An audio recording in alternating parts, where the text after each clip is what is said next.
എന്തിനാ മുസ്ലിം ലീഗിന്റെ കുട്ടികളെ ഇത്ര ക്രൂരമായി കൊന്നത്? എന്ത് തെറ്റിന്റെ കുട്ടികൾ ചെയ്തിട്ടാണ് അവരിങ്ങനെ കൊന്നത്? അതാണ് എനിക്കറിയേണ്ടത്. മുസ്ലിം ലീഗുകാരല്ല ചെയ്തതെങ്കിൽ ലീഗുകാരെ പിന്താങ്ങിക്കൊണ്ടാണല്ലോ ഇപ്പം നടക്കുന്നത്. കോഴിക്കാട് എന്ത് കുറ്റന്റെ കുട്ടികൾ ചെയ്തിട്ടാണ് ഇവര് ഇമാതിരി ക്രൂരത്തിന്റെ കുട്ടികളോട് ചെയ്തത്? ഈ നാട്ടിലൊക്കെ അന്വേഷിച്ചൊക്കെ അറിയാം എന്ത് ക്രൂരത എന്റെ മക്കൾ ഇവിടെ ചെയ്തിട്ടുള്ളതെന്ന് അറിയാം. ഉറപ്പന്നെ മുസ്ലിം ലീഗുകാരെ ചെയ്തിട്ടുള്ളതെന്ന് ഉറപ്പൻ. ഇതിന് മുമ്പേ 1-2 ബോംബ് ഇട്ടിട്ടൊക്കെ കൊല്ലാൻ നോക്കിക്കണം. നാട്ടുകാരോട് പറയാനുള്ള എന്താ? നാട്ടുകാരൊക്കെ അവരൊക്കെ പാടാൻ ഇതിനൊക്കെ കയറ്റിയിട്ടല്ലേ അത് ചെയ്തത്? ലീഗുകാർ ഇവിടെ പൊന്തിയത്? അതാണ് നാട്ടുകാരോട് പറയാനുള്ളത്.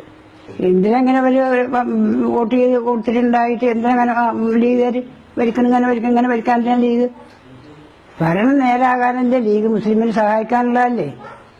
എന്തിനാ ലീഗ് വോട്ട് കൊടുക്കണ്ടെന്ന് എനിക്ക് പറയാനുള്ളത്. പടച്ചവനോടും പറയണത് പടപ്പോലോടും പറയണതാണ്. ആർക്കും ഒരു വോട്ട് പോലും ലീഗിന് കിട്ടില്ല. അത്ര ഇതായിട്ട് ഞാൻ പടച്ചവൻ പല സമയത്ത് ഒരു ദിവസത്തിലൊരു 5-6 പ്രാവശ്യം എൻ്റെ കണ്ണിന് നീര് ഒറ്റാത്തതില്ല. എൻ്റെ 2 മക്കളാണല്ലോ. ഇപ്പോഴും വൈകുന്നേരം ഞാൻ മകൻ നിസ്കറ്റ് വരാറിന് പോയ മകനാണ് പിറ്റേ ദിവസം കോളത്തിൽ വരുന്നില്ല. 2 എണ്ണേ. ഇതാർക്കും ഏതൊരമ്മക്കും ആലോചിച്ചറിയുന്നതാണ്. അമ്മമാർക്ക് ഇതിന്റെ രസം അറിയുള്ളൂ.